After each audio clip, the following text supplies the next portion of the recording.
इस श्राप की वजह से नहीं हो पाया था राधा कृष्ण का विवाह। हिंदुओं में देवी राधा और भगवान श्री कृष्ण को प्रेम का प्रतीक माना गया है, मगर इनका विवाह कभी नहीं हुआ।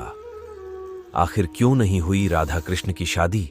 हिंदू धर्म में बहुत सारे देवी और देवताओं को पूजा जाता है। श्री कृष्ण और देवी राधा को भी हिंदू धर्म में विशेष स्थान प्राप्त है। ऐसा कहा जाता है कि श्री कृष्ण भगवान विष्णु का अवतार थे, वही देवी राधा लक्ष्मी जी का स्वरूप थीं। राधा और कृष्ण के अलौकिक प्रेम से जुड़ी कई कहानियां प्रचलित हैं। इन दोनों की प्रेम गाथा पर कई फिल्में और टीवी सीरियल गढ़े गए। इन सभी में जहां एक तरफ राधा और कृष्ण की प्रेम लीलाओं को दिखाया गया, वहीं दूसरी तरफ राधा और कृष्ण के बिछड़ने को भी नजरअंदाज नहीं किया गया। आजकल टीवी में एक और सीरियल प्रसारित हो रहा है, नाम है राधा कृष्ण। श्री कृष्ण और राधा की अनोखी प्रेम कहानी पर बने इस सीरियल को लोग काफी पसंद कर रहे हैं। अब तक इस सीरियल में राधा और कृष्ण की प्रेम लीलाएं दिखाई गई हैं। यहां तक कि दोनों के विवाह की बातें भी हुईं और तैयारियां भी। मगर सीरियल में एक मोड़ ऐसा भी आया जब राधा और कृष्ण का न तो विवाह हुआ और उन्हें एक दूसरे से अलग भी होना पड़ा। वास्तव में भी राधा कृष्ण से जुड़ी कथाओं में भी यही सुनने को मिला है कि राधा और कृष्ण ने एक दूसरे से कभी विवाह नहीं किया था। मगर सभी यह भी जानना चाहते हैं कि आखिर ऐसी क्या वजह थी जो राधा और कृष्ण का विवाह नहीं हुआ। शो की शुरुआत में ही दिखाया गया था कि भगवान श्री कृष्ण के परम भक्त श्रीधामा जब उनके दर्शन के लिए गोलोक पहुंचते हैं तो वह अपने आराध्य को पुकारते हैं। बहुत पुकारने पर भी उन्हें श्री कृष्ण के दर्शन नहीं होते हैं। तब वह नारद जी के पास जाकर इसका कारण पूछते हैं। नारद उन्हें बताते हैं कि आप अधूरा नाम ले रहे हैं। गोलोक में श्री कृष्ण से पहले आपको श्री कृष्ण प्रेमिका राधा रानी का नाम लेना होगा। श्रीधामा को नारद मुनि की बात समझ नहीं आती है। वह किसी तरह से अपने आराध्य के दर्शन करते हैं, उन्हें भोग में माखन चढ़ाते हैं। मगर जब श्रीधामा देखते हैं कि राधा उन्हें अपना झूठा माखन खिला रही है तो उन्हें क्रोध आ जाता है। वह श्री कृष्ण से पूछते हैं कि प्रेम और भक्ति में क्या श्रेष्ठ है। तब श्री कृष्ण अपने भक्त को द्वारपाल बनाकर विश्राम करने चले जाते हैं और वहीं सोचते हैं कि प्रेम और भक्ति में क्या श्रेष्ठ है। श्री कृष्ण को जब कुछ समझ नहीं आता तो वह राधा को याद करते हैं और राधा भी उनके पास दौड़ी चली जाती है। मगर श्रीधामा उन्हें अंदर नहीं जाने देते। दोनों में तर्क वितर्क होता है। जैसे ही राधा श्री कृष्ण के कक्ष में प्रवेश करने वाली होती हैं, श्रीधामा उन्हें 100 वर्ष तक श्री कृष्ण को भूल जाने और मृत्युलोक में रहने का श्राप दे देते हैं। श्रीधामा के श्राप के बाद राधा को पृथ्वीलोक जाना होता है। श्री कृष्ण भी अपनी राधा से मिलने के लिए पृथ्वी पर जन्म लेते हैं, मगर राधा को गोलोक का कुछ भी याद नहीं होता। भले राधा को गोलोक के बारे में कुछ भी याद नहीं होता, मगर श्री कृष्ण उन्हें कभी सपने तो कभी अपनी आंखों में गोलोक के दर्शन कराते रहते हैं। राधा को भी श्री कृष्ण से प्रेम हो जाता है, मगर राधा के बाल सखा एवं महापंडित उग्रपद के पुत्र आयान को भी राधा से प्रेम होता है। वह राधा को हासिल करने के लिए श्री कृष्ण को मारने का प्रयास करता रहता है। राजा कंस के साथ मिलकर वह श्री कृष्ण को राधा से दूर करने के लिए एक के बाद एक असुर बुलाता है, मगर राधा कृष्ण को अलग नहीं कर पाता है।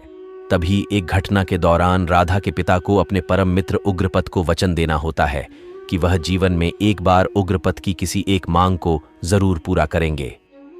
मौका आने पर उग्रपद अपने बेटे आयान का विवाह राधा से करने की बात रखते हैं, मगर राधा के पिता राधा का विवाह श्री कृष्ण से ही कराना चाहते हैं और अपना वचन पूरा नहीं कर पाने के लिए वह संन्यास लेने की घोषणा करते हैं।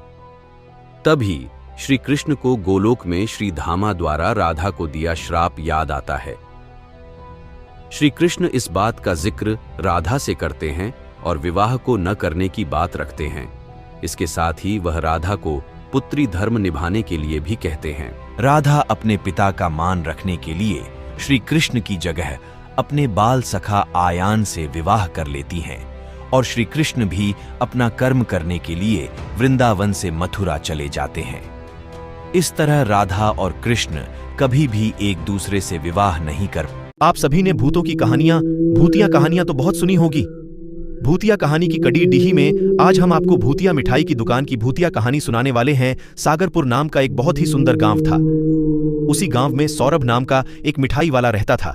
ग्राहक, अरे भैया सौरभ, जरा 1 किलो इमरती तो पैक कर देना। सौरभ, यह लो काका, आपकी 1 किलो इमरती। सौरभ की दुकान के सामने ही की तोताराम की भी मिठाई की दुकान होती है। सभी लोग सौरभ की दुकान से ही मिठाई लेते और उसकी दुकान की तारीफ कर रहे होते हैं, जिसे सुनकर तोताराम को बहुत गुस्सा आता है। तोताराम, न जाने क्या हो गया है इन गांव के लोगों को। जब देखो सौरभ की मिठाई की तारीफ करते रहते हैं, और यह मेरी दुकान पर देखो एक मक्खी तक नहीं भटक रही है, फिर भी कोई ग्राहक नहीं आता। मन तो करता है कि उसकी मिठाई में जहर मिला दूं। जहर तभी तोताराम की दुकान पर उसका दोस्त महेश आता है और तोताराम से बोलता है, महेश, अरे तोताराम क्या हुआ, यहां अकेले अकेले क्या बड़बड़ा रहे हो? तोताराम, कुछ नहीं भैया, मैं तो बस अपनी किस्मत को कोस रहा था। देखो ना महेश भाई, मैंने इतनी अच्छी और शानदार दुकान खोली है, लेकिन सुबह से बस 2-4 ही ग्राहक दुकान पर आए हैं। फिर शाम को तोताराम अपनी दुकान बंद करके घर जाता है और घर जाकर फिर से बड़बड़ाने लगता है। न जाने क्या मिलाता है अपनी मिठाई में, जो सभी उसकी मिठाई की तारीफ करते थकते नहीं। मेरा तो मन करता कि अभी जाकर उसकी दुकान में जाकर आग लगा दूं। तोताराम को पत्नी, अजी क्या हो गया, क्यों इतने तमतमाए हुए हो और किसकी दुकान में आग लगाने जा रहे हो? तोताराम, अरे भाग्यवान एक ही तो है जिसने मेरा सारा धंधा चौपट करके रखा है। बस उसी की दुकान में आग लगाने की सोच रहा हूं, पर मेरा तो मन करता है सौरभ की सारी मिठाइयों में जहर मिला दूं। जहर? तोताराम को पत्नी, अजी तो देर किस बात की, यह लो शीशी। तोताराम, अरे भाग्यवान, ये जहर कहां से ले आई? अरे पगली, मुझे जेल भिजवाना है क्या? या। तोताराम की पत्नी, अजी आप भी ना, ये कोई जहर नहीं है। इस शीशी में वह पानी है जो सौरभ की मिठाई को बेस्वाद और बांसी बना देगी। बस आपको यह पानी उसकी मिठाई के ऊपर छिड़कना है और फिर देखना इसका कमाल। तोताराम, अरे मेरी चमेली, क्या दिमाग पाया है तुमने? पर मैं ये करूंगा कैसे है? तोताराम की पत्नी, हम सब मैं ही बता दूंगी तो तुम क्या करोगे? ये लो सीसी और खुद सोचो कैसे और क्या करना है। मैं तो चली खाना बनाना। फिर अगले दिन तोताराम और सौरभ अपनी अपनी दुकान खोलते हैं। तोताराम मौका देखकर सौरभ की दुकान पर जाता है और सौरभ से बोलता है, तोताराम, अरे सौरभ भाई, एक बात तो है, तुम्हारी मिठाई बहुत ही स्वादिष्ट है, इसलिए हमारे गांव वाले ही नहीं बल्कि आसपास के गांव वाले तुम्हारी मिठाई खाना पसंद करते हैं। सौरभ, तोताराम जी, ये सब तो ऊपर वाले की मेहर है। तोताराम, अरे भाई, ये दुकान के अंदर से आवाज की कैसी है? सौरभ, आवाज? पर मुझे तो कोई आवाज नहीं आई। तोताराम, अरे भाई सौरभ, एक बार अंदर जाकर तो देखो, क्या पता कोई चूहा दुकान में घुस आया हो। सौरभ दुकान में जाकर देखता है, लेकिन उसे कोई आवाज नहीं आ रही होती।